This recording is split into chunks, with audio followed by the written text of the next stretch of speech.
இலக்கியங்கள்ல இருக்கக்கூடிய விஷயங்கள் கஷ்டம்னு நம்ம எல்லாம் நினைப்போம். ஆனா அது எல்லாத்தையும் எளிமையா பாமரர்களுக்கும் புரியற மாதிரி காதல் பாடல்களின் மூலமாக கொண்டு போய் சேர்த்தது கண்ணதாசன் ஐயாவுடைய ஒரு பெருமை. பால் வண்ணம் பருவம் கண்டு வேல் வண்ணம் விழிகள் கண்டு மான் வண்ணம் நான் கண்டு வாழுகிறேன்.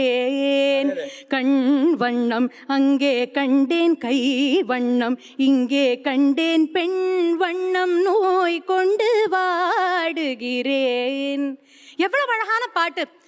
அந்த வரிகளை பார்க்கும் பொழுது நமக்குள்ள எல்லையில்லாத ஒரு மகிழ்ச்சி. ஆனா இந்த பாட்டை பத்தி சொல்லும் பொழுது என் கதையை நான் சொல்லணும் ஐயா. கண்டிப்பா எங்க தாத்தா பாட்டி கிட்ட நான் பேசும் பொழுது உங்களுக்கு பிடிச்ச சில காதல் பாடல்களை சொல்லுங்க அப்படின்னு கேட்டா அதுல இந்த பாட்டு இருந்தது.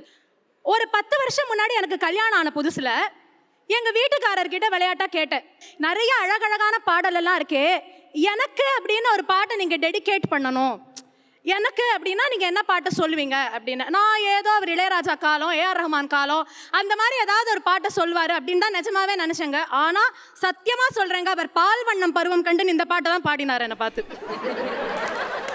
நான் சொன்னேன், இது எங்க பாட்டி தாத்தாவை பார்த்து நான் கேட்ட போது அவங்க சொன்னாங்க, இப்ப இந்த பாட்டை பார்த்து நீங்க என்கிட்ட சொல்றீங்க அப்படின்னா இன்னி வரைக்கும் இப்படி ஒரு அழகான பாட்டை நம்ம பார்த்து விட முடியுமா? வரிகள்ல காதலை எத்தனை அழகா எவ்வளவு கண்ணியமாக சொல்லக்கூடிய பாடல்கள் கவியரசருடையது. எனக்கு குதர்க்கமா ஒரு கேள்வி வருது.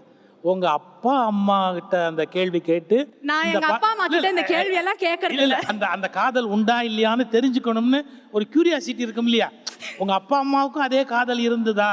அந்த காதல் எப்படி இருந்ததுன்னா, அடிச்சாலும் புடிச்சாலும் அவ ஒன்னா சேர்ந்துக்கறா.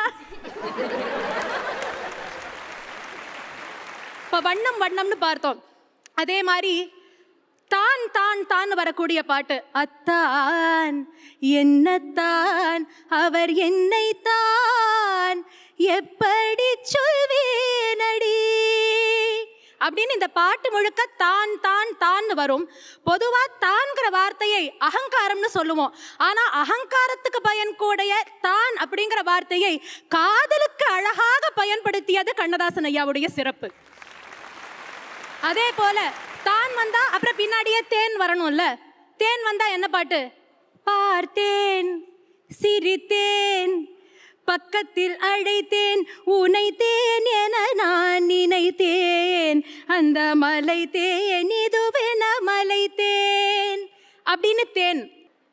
கல்யாணம் அப்படின்னு சொன்னா நம்ம எப்படி வாழணுங்கிறத கண்ணதாசன் ஐயா நமக்கு ஒரு பெரிய சஜஷன் அப்படின்னு சொல்ற மாதிரி நமக்கு ஆலோசனை கொடுக்கிறாரு. எப்படி அப்படின்னா, நான் பேச நினைப்பதெல்லாம் நீ பேச வேண்டும், நாளோடும் பொழுதோடும் உறவாட வேண்டும் உறவாட வேண்டும் இப்படின்னு மனைவி சொன்னா கணவன் என்ன சொல்லணும்?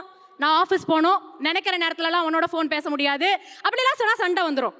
அப்போ என்ன சொல்லணும்?